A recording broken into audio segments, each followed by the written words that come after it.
اعوذ باللہ من الشیطان الرجیم بسم اللہ الرحمن الرحیم واتل علیہم نبأ ابنی آدم بالحق اذ قربا قربانا فتقبل من احدهما ولم يتقبل من الآخر قال لأقتلنك قال انما يتقبل الله من المتقين لئن بسطت الي يدك لتقتلني ما انا بباسط يدي اليك لاقتلك اني اخاف الله رب العالمين اني اريد ان تبوء باسمي واسمك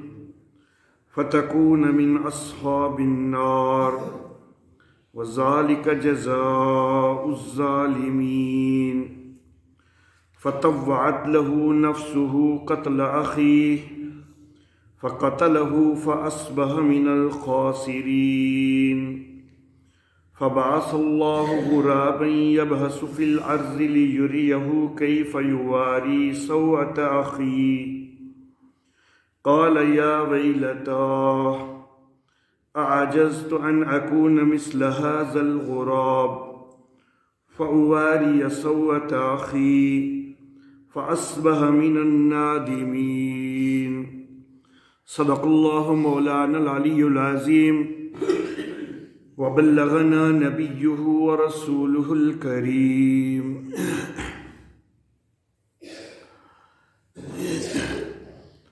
اور تلاوت کر ان پر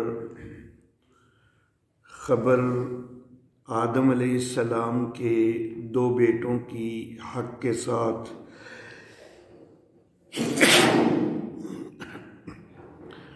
جب ان دونوں نے قربانی دی ایک قربانی پس قبول کی گئی ان میں سے ایک سے اور قبول نہ کی گئی دوسرے سے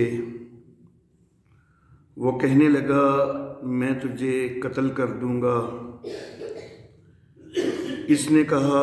سوائے اس کے نہیں کہ اللہ تو پرہیزگاروں سے ہی قبول کرتا ہے اگر تو بڑھائے گا میری طرف اپنا ہاتھ کہ تو مجھے قتل کرے تو میں تو نہیں بڑھانے والا اپنا ہاتھ تجھے قتل کرنے کے لیے بے شک میں تو ڈر رکھتا ہوں اللہ کا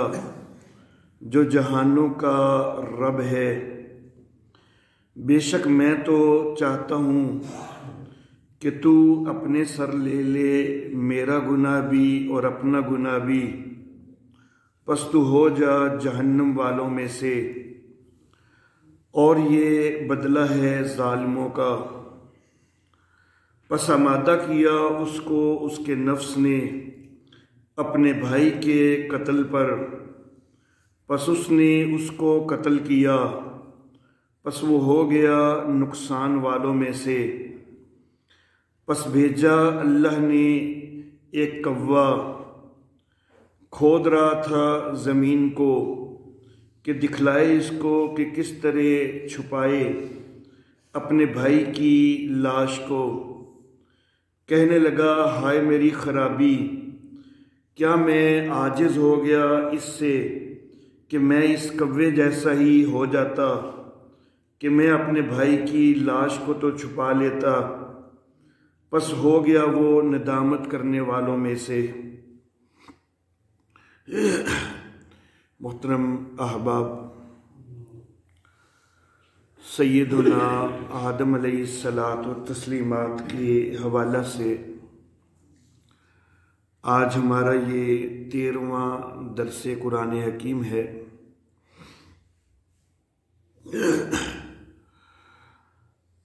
حضرت آدم علیہ الصلاۃ والتسلیمات کے دو بیٹوں حابیل اور قابیل کا واقعہ ان آیات میں ذکر فرمایا ہے اللہ رب العزت نے۔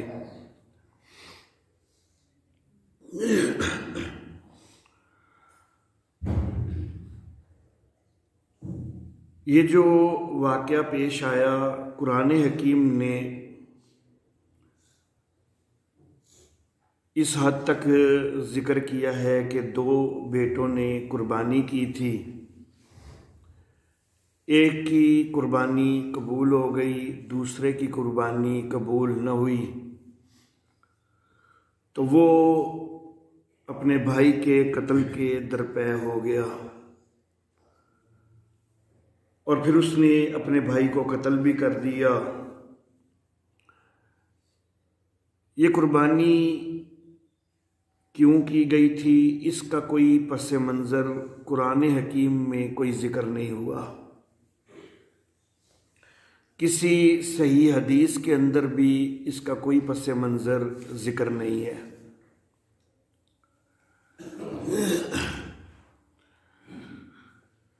تورات کے اندر بھی اس کا کوئی پس منظر ذکر نہیں ہے۔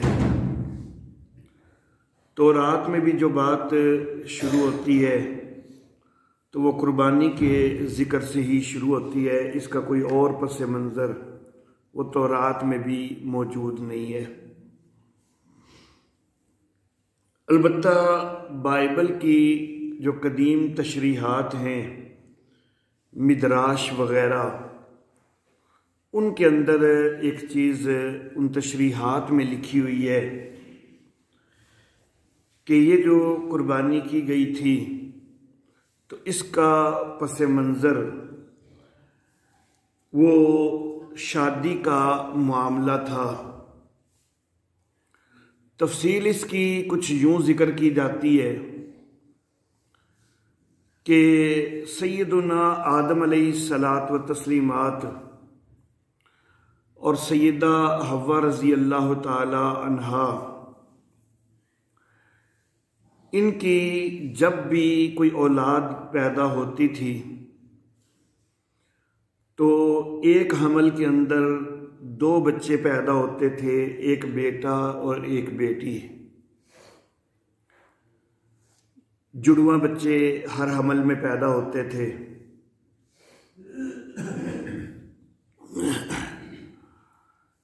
کہا جاتا ہے کہ اس طرح 40 بیٹے اور 40 بیٹیاں پیدا ہوئیں، اللہ ہی زیادہ بہتر جانتا ہے۔ اس وقت روئے زمین پر کوئی اور خاندان تو موجود نہیں تھا کہ جس خاندان کے ساتھ ان کے رشتے کیے جائیں، تو خود ان کے آپس میں ہی رشتے کیے جانے تھے، کیونکہ آگے نسل انسانی کو تو چلانا مقصود تھا۔ تو چونکہ رشتے ہونے تو تھے آپس میں ہی، لیکن اتنا خیال کر لیا گیا کہ جو ایک حمل کے اندر ایک لڑکا اور لڑکی پیدا ہوئے ہیں، ان کی حیثیت سگے بہن بھائی کی سمجھی گئی کہ ان کی آپس میں شادی نہیں ہو سکتی، لیکن ایک حمل والے کی کسی دوسرے حمل والے کے ساتھ، دوسرے حمل والے کی کسی پہلے حمل والے کے ساتھ شادی، یہ جو ہے وہ جائز رکھی گئی سیدنا آدم علیہ الصلاۃ و تسلیمات کی شریعت میں۔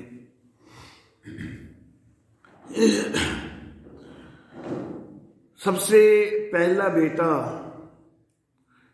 قابیل پیدا ہوا اور قابیل کے ساتھ ایک لڑکی پیدا ہوئی جس کا نام لولوا بھی ذکر کیا جاتا ہے اور اقلیمہ بھی ذکر کیا جاتا ہے۔ دوسرا بیٹا حابیل پیدا ہوا، حابیل کے ساتھ بھی ایک لڑکی پیدا ہوئی جس کا نام ایوان بھی ذکر کیا جاتا ہے اور جومیلیہ بھی ذکر کیا جاتا ہے۔ اب اس دور کی شریعت کا تقاضا یہ تھا کہ جو قابیل کے ساتھ پیدا ہوئی ہے اس کی قابیل کے ساتھ شادی نہیں ہو سکتی، جو حابیل کے ساتھ پیدا ہوئی ہے اس کی حابیل کے ساتھ شادی نہیں ہو سکتی۔ تو حضرت آدم علیہ الصلاۃ والتسلیمات نے قابیل کے ساتھ پیدا ہونے والی کی شادی کروا دی حابیل کے ساتھ، اور حابیل کے ساتھ پیدا ہونے والی کی شادی کروا دی قابیل کے ساتھ۔ لیکن معاملہ کچھ یہ ہو گیا کہ حابیل کے ساتھ جو پیدا ہوئی تھی ایوان یا جومیلیا، تو وہ زیادہ خوبصورت نہیں تھی۔ قابیل کی بیوی وہ بنی، لیکن قابیل کو اس کے اوپر جو ہے وہ دل میں رنجش ہوئی کہ میری بیوی خوبصورت نہیں ہے، حابیل کی بیوی خوبصورت ہے۔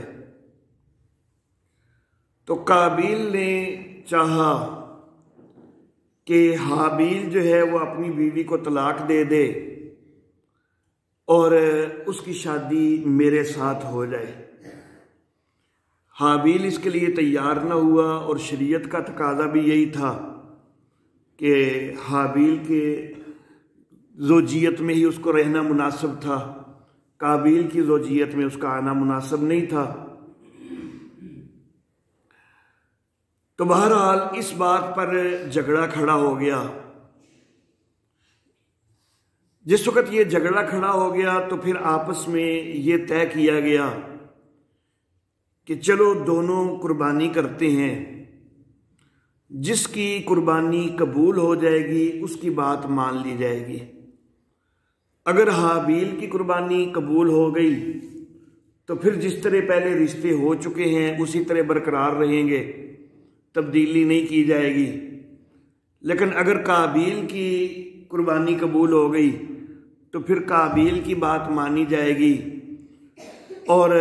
حابیل جو ہے وہ طلاق دے گا اپنی بیوی کو، اور قابیل اس سے شادی کر لے گا۔ تو یہ بہرحال قرآن و حدیث کے اندر یہ پس منظر کہیں ذکر نہیں ہے، نہ ہی تورات کے اندر ذکر ہے۔ البتہ تورات کی قدیم تشریحات کے اندر یہ ذکر جو ہے وہ ملتا ہے۔ بہرحال قرآن حکیم نے قربانی کا ذکر کیا ہے، اور یہ چیز تو 100% یقینی ہے۔ پس منظر اس کا یقینی ہے یا نہیں ہے اس کے تو متعلق ہم کچھ نہیں کہہ سکتے۔ قربانی بہرحال کی گئی، اللہ رب العزت نے حابیل کی قربانی کو قبول کیا، قابیل کی قربانی کو قبول نہیں کیا۔ مفسرین کہتے ہیں کہ قابیل جو ہے وہ کھیتی باڑی کرتا تھا، اور یہ چیز تورات کے اندر بھی ذکر ہوئی ہے، اور حابیل جو ہے وہ مویشی پالتا تھا۔ قابیل کھیتی باڑی کرتا تھا تو وہ قربانی کے لیے کچھ اناج لے کے آیا تھا، حابیل مویشی پالتا تھا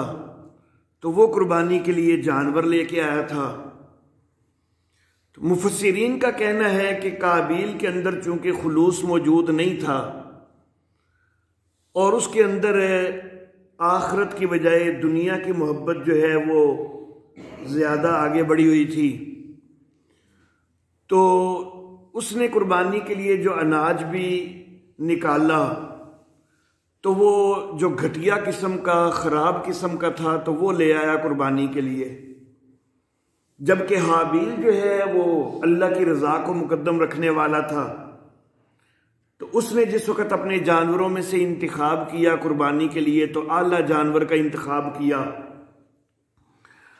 تو اللہ رب العزت تو دلوں کے بھید جانتے ہیں، تو اللہ رب العزت نیتوں کے حال بھی جانتے ہیں۔ تو قربانی بہرحال حابیل کی قبول ہو گئی، قابیل کی قبول نہیں ہوئی۔ اب سوال یہ پیدا ہوتا ہے کہ یہ کیسے پتہ چلا کہ حابیل کی قربانی قبول ہو گئی ہے، قابیل کی قربانی قبول نہیں ہوئی؟ تو اس کے لیے میں گزارش کرنا چاہوں گا، سورہ آل عمران کے اندر آیت نمبر 183 ہے، اس کے اندر ایک قربانی کا تذکرہ آیا ہے۔ سورہ آل عمران 4 سپارہ آیت نمبر 183۔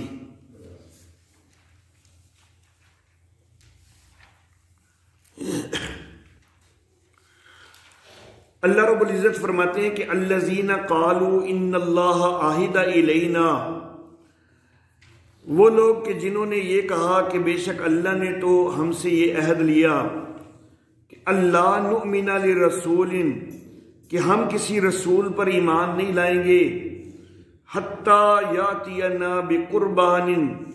تاکلہ النار، یہاں تک کہ وہ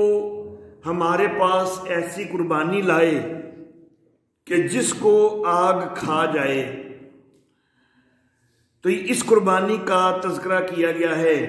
سورہ آل عمران کی اس آیت مبارکہ میں۔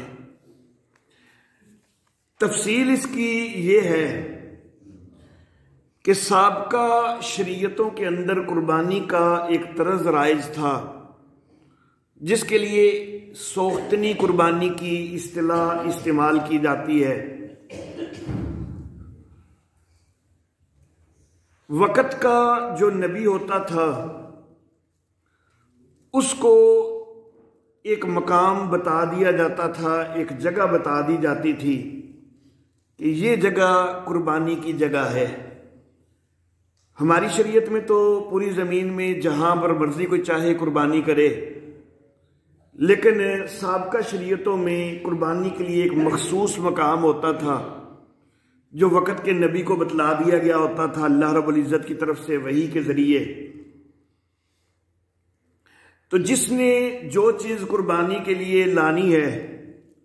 اور یہ ضروری نہیں تھا کہ قربانی جانوروں کی ہی کی جائے، کوئی بھی چیز قربانی کے لیے پیش کی جا سکتی تھی، تو جو چیز قربانی کے لیے پیش کرنی ہے تو اس کو اس جگہ پر پہنچایا جاتا تھا، وہاں پہ لا کے رکھ دیا جاتا تھا۔ پھر ایک مخصوص مدت کے دوران آسمانی بجلی آ کے اس کو جلا کے راکھ کر دیتی، تو پھر سمجھا جاتا کہ یہ قربانی قبول ہو گئی ہے۔ لیکن اگر وہ مدت گزر جاتی اور آسمانی بجلی نہ آتی اور وہ چیز اسی طرح پڑی کی پڑی رہ جاتی، تو سمجھا جاتا کہ یہ قربانی قبول نہیں ہوئی۔ تو سابقہ شریعتوں کے اندر قربانی کا طرز یہ والا رائج تھا۔ ہماری شریعت میں جو ہے قربانی کا طرز دوسرا کر دیا گیا کہ جانور ذبح کیے جائیں۔ بظاہر یہ لگتا ہے کہ قربانی کا وہ جو پہلا طرز تھا تو وہ تو پھر بڑا اچھا طرز تھا کہ پتہ تو چل جاتا تھا کہ قربانی قبول ہوئی ہے یا نہیں ہوئی۔ لیکن اگر تھوڑا سا گہرائی میں جایا جائے تو اللہ رب العزت نے جو شریعت محمدی کے اندر قربانی رکھی ہے تو وہ زیادہ جو ہے مناسب ہے۔ اس میں اگرچہ اس طرح واضح انداز میں آگ کا آنا اور جلانا ایسا معاملہ تو نہیں تھا، ایسا معاملہ تو موجود نہیں ہے، لیکن وہ جو آگ میں جلانے والا معاملہ تھا اس میں کئی دفعہ بڑی پریشانی کا سامنا بھی کرنا پڑ جاتا تھا۔ ایک آدمی اللہ کا بڑا ہی نیک بندہ ہے، قربانی بھی اس نے بڑے خلوص سے کی ہے، لیکن بعض اوقات یوں ہوتا ہے کہ کسی بڑے قریبی کی کوئی معمولی سی خطا ایسی ہو جاتی ہے کہ اس وقت اللہ رب العزت اس سے ناراض ہوتے ہیں۔ تو قربانی کی اللہ کے بڑے ہی نیک بندے نے مثلاً، لیکن ایسے وقت میں کی کہ کوئی قریب اس سے کوئی ایسی خطا ہوئی ہے کہ جس کی وجہ سے اللہ ناراض ہیں۔ قربانی اگرچہ اس نے بڑے خلوص سے کی ہے لیکن اللہ ناراض ہیں تو اللہ نے اس کو قبول نہیں کیا۔ اب یہ تو اللہ کو معلوم ہے کہ ہے وہ اللہ کا ولی، اللہ کا نیک بندہ، وقتی طور پر اس کی قربانی قبول نہیں کی گئی، ایک آزمائش ہے، لیکن اللہ کے نزدیک اس کا درجہ اور مقام بہت بڑا ہے۔ یہ تو اللہ کو معلوم ہے، لیکن لوگوں کی نگاہ میں اس کا مقام جو ہے وہ گر جاتا۔ لوگ سمجھتے کہ پتہ نہیں اندر سے کتنا گناہ گار ہے، بظاہر متقی بنتا ہے، پرہیزگار بنتا ہے، تو اندر سے پتہ نہیں اس کا کیسا حال ہے کہ اس کی قربانی بھی قبول نہیں کی گئی۔ تو کئی دفعہ بڑے نیک انسانوں کے اوپر جو ہے وہ غلط خدشات جو ہے وہ لوگوں کے ذہنوں میں پیدا ہو جاتے تھے۔ تو امت محمدیہ کے اوپر اللہ رب العزت کی طرف سے یہ مہربانی ہوئی کہ اس طرح کی قربانی جو ہے وہ ہمارے اندر نہیں رکھی گئی کہ جو کئی دفعہ جو ہے وہ رسوائی کا سبب جو ہے وہ بن جائے۔ تو بظاہر تو وہ طرز جو ہے وہ اچھا معلوم ہوتا ہے، لیکن اس کے اندر کئی دفعہ بڑی رسوائی ہو جایا کرتی تھی، اور بڑے نیک افراد کی بھی رسوائی ہو جاتی تھی۔ تو اس لیے اصل بات یہی ہے کہ جو امت محمدیہ کو طرز دیا گیا ہے تو وہ زیادہ بہتر طرز ہے۔ اللہ اللہ۔ باقی انسان کو خود کو معلوم ہی ہوتا ہے اپنے حال کا کہ میں دکھلاوے کے لیے قربانی کر رہا ہوں، ریاکاری کے لیے قربانی کر رہا ہوں، یا اللہ کی رضا کے لیے کر رہا ہوں، میرے اندر کتنا خلوص موجود ہے، یہ ہر انسان کو اپنا اندازہ ہوتا ہی ہے،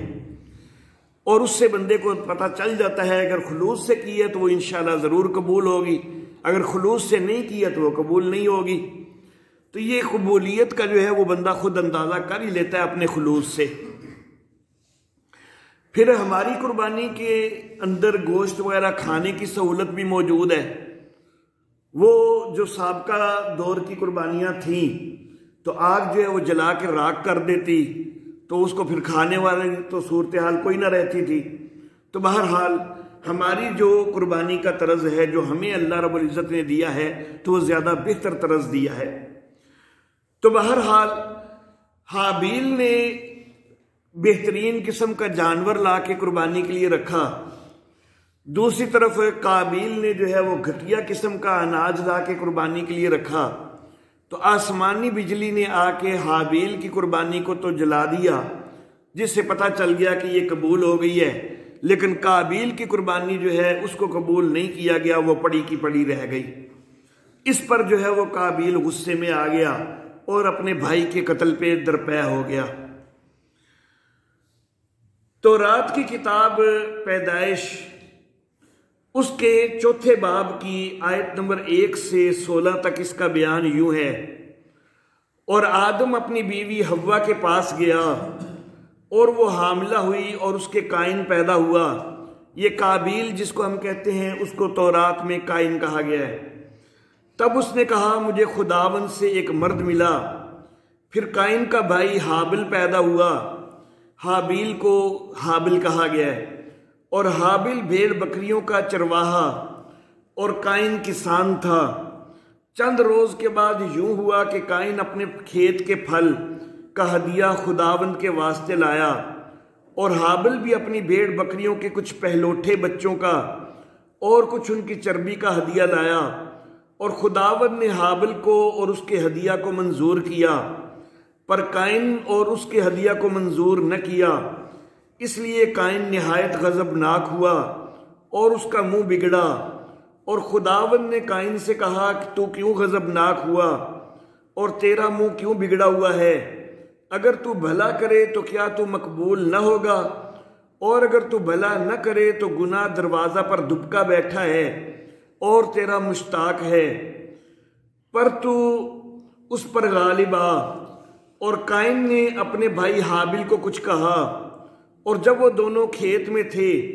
تو یوں ہوا کہ قائن نے اپنے بھائی حابل پر حملہ کیا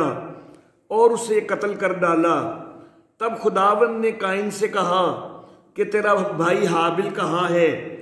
اس نے کہا مجھے معلوم نہیں، کیا میں اپنے بھائی کا محافظ ہوں؟ پھر اس نے کہا کہ تو نے یہ کیا کیا؟ تیرے بھائی کا خون زمین سے مجھ کو پکارتا ہے، اور اب تو زمین کی طرف سے لعنتی ہوا، جس نے اپنا منہ پسارا کہ تیرے ہاتھ سے تیرے بھائی کا خون لے۔ جب تو زمین کو جوتے گا تو اب تجھے اپنی پیداوار نہ دے گی، اور زمین پر تو خانہ خراب اور آوارہ ہوگا۔ تب قائن نے خداوند سے کہا کہ میری سزا برداشت سے باہر ہے، دیکھ آج تو نے مجھے روئے زمین سے نکال دیا ہے، اور میں تیرے حضور سے روپوش ہو جاؤں گا، اور زمین پر خانہ خراب اور آوارہ رہوں گا، اور ایسا ہوگا کہ جو کوئی مجھے پائے گا قتل کر ڈالے گا۔ تب خداوند نے اسے کہا، نہیں، بلکہ جو قائن کو قتل کرے اس سے 7 گنا بدلہ لیا جائے گا۔ اور خداوند نے قائن کے لیے ایک نشان ٹھہرایا کہ کوئی اسے پا کر مار نہ ڈالے۔ سو قائن خداوند کے حضور سے نکل گیا اور عدن کے مشرق کی طرف نود کے علاقہ میں جا بسا۔ تو بہرحال یہ تورات کے اندر جو ہے وہ اس انداز میں اس چیز کو ذکر کیا گیا ہے۔ بہرحال جس وقت اس نے اپنے بھائی کو قتل کر دیا تو اب اس کو پریشانی لاحق ہو گئی کہ بھائی کی میت سامنے پڑی ہوئی ہے۔ تو اس کو یہ ڈر پیدا ہوا کہ حضرت آدم علیہ الصلاۃ والتسلیمات وہ میت کو دیکھیں گے تو میت جو ہے اس کے اوپر زخموں کے نشان موجود ہیں، پتہ چل رہا ہے کہ اس کو قتل کیا گیا ہے، تبھی موت جو ہے وہ نہیں مرا ہے۔ تو حضرت آدم علیہ الصلاۃ والتسلیمات کو پتہ چل جائے گا کہ اس کو قتل کیا گیا ہے، اور لڑائی جو ہے آج کل میری اور اس کی ہی چل رہی ہے، اور حضرت آدم علیہ السلام کو واضح پتہ چل جائے گا کہ میں ہی چونکہ اس کے ساتھ جھگڑ رہا ہوں آج کل، تو میں نے ہی پھر قتل کیا ہے۔ تو پریشان ہو گیا کہ اب میں اس لاش کا کیا کروں، میت کا کیا کروں، اس کو کہاں چھپاؤں۔ وہ ادھر ادھر لے کے بھٹک رہا تھا لیکن اس کو کچھ سمجھ نہیں آ رہی تھی۔ تو اللہ رب العزت کی طرف سے یہ انتظام ہوا، کیونکہ اللہ رب العزت نے انسانیت کو جو ہے وہ سکھانا تو تھا ہی کہ میتوں کو کس انداز میں تدفین وغیرہ کی جانی ہے۔ اب اس کا ایک طرز تو یہ ہو سکتا تھا کہ حضرت آدم علیہ الصلاۃ والتسلیمات کو اللہ وحی کے ذریعے بتلا دیتے، لیکن اللہ رب العزت نے ایک دوسرا طرز جو ہے وہ اختیار فرمایا، جیسا کہ یہ قرآن حکیم کے اندر اس کا ذکر ہوا کہ ایک کوا جو ہے وہ زمین کھودنے لگ گیا۔ مفسرین کہتے ہیں کہ ایک کوا جو ہے وہ مر گیا اور اس کی لاش نیچے گری ہوئی ہے، دوسرا کوا آیا اور جس لاش کے پاس زمین کھودنے لگ گیا، تھوڑی سی زمین کھود کے تو اس نے اپنے مردہ کوے کی جو ہے وہ لاش تو وہ دھکیل کے اس کے اندر پھینک دی، اور پھر اس کے اوپر مٹی جو ہے وہ ڈال کے اس مٹی کو جو ہے وہ سیدھا کر دیا۔ تو اس سے قابیل کو جو ہے وہ طریقہ پتہ چلا کہ کس طرح جو ہے وہ حابیل کی لاش کو میں چھپاؤں۔ تو بہرحال حابیل کی لاش کے لیے پھر اس نے بھی قبر کھودی، اور قبر کھود کر جو ہے وہ اس کے اندر چھپا دیا، لیکن پھر بہت پریشان اور نادم ہوا کہ میں اس کوے جیسی بھی عقل نہیں رکھتا کہ کوا جو ہے وہ تو اپنے بھائی کی لاش کو چھپانے پر قادر ہے، لیکن میں اپنے بھائی کی لاش کو چھپانے پر قادر بھی نہیں۔ اب اس کو بہرحال ڈر تو موجود تھا کہ میرے ساتھ جو ہے وہ معاملہ میرے والد جو ہے وہ سختی والا کریں گے، ان کو پتہ تو چل ہی جانا ہے، ظاہر ہے حابیل گم جو ہوگا تو ڈھونڈا جائے گا، تو پتہ تو چل ہی جانا ہے کہ وہ اب دنیا میں نہیں ہے۔ تو یہ پھر یہاں سے بھاگ گیا۔ غالب خیال یہ ہے کہ یہ سارا معاملہ جو ہے یہ مکہ کے علاقہ میں ہی پیش آیا ہے، اور کچھ روایات یہ کہتی ہیں کہ یہ مکہ سے پھر یمن کے علاقہ کی طرف جو ہے وہ بھاگ گیا تھا۔ البتہ دمشق کے شمال میں کاسیون نامی پہاڑی میں ایک غار ہے کہ جو خونی غار کے نام سے معروف ہے۔ تو دمشق کے علاقے کے لوگوں کا خیال یہ ہے کہ یہ واقعہ یہاں پر پیش آیا ہے، اس غار کے اندر جو ہے قابیل نے اپنے بھائی حابیل کو مارا تھا۔ اسی طرح دمشق کے اندر ایک اور چیز بھی ہے کہ دمشق سے زبدانی اور بلودان کی طرف جانے والے راستے میں تقیہ نام کا ایک علاقہ ہے، تو اس میں دریائے بردی کی وادی کے کنارے ایک پہاڑ کے اوپر ایک 15 میٹر لمبی قبر موجود ہے۔ تو وہاں کے کچھ لوگوں کا خیال یہ ہے کہ یہ حابیل کی قبر ہے۔ تو بہرحال یہ کدھر گیا، قابیل کدھر گیا اور یہ واقعہ کہاں پیش آیا، اس کے متعلق 100% تو یقینی کچھ نہیں کہا جا سکتا۔ البتہ اتنا ہے کہ یہ جو ہے پھر یہاں سے بھاگ گیا، اور یہ بھی کہا جاتا ہے کہ یہ حابیل کی جو بیوہ تھی اس کو بھی لے کے بھاگا تھا، اس کو بھی اپنے ساتھ لے گیا تھا، اپنی شادی اس کی جس کے ساتھ ہوئی تھی اس کو بھی ساتھ لے گیا، اور جو حابیل کی بیوہ تھی تو اس کو بھی زبردستی جو ہے وہ ساتھ لے گیا۔ لیکن بہرحال جن چیزوں کا قرآن حکیم کے اندر ذکر آیا ہے وہ چیزیں تو 100% یقینی ہے، باقی جو ہے وہ اللہ ہی بہتر جانتا ہے۔ وآخر دعوانا ان الحمد للہ رب العالمین۔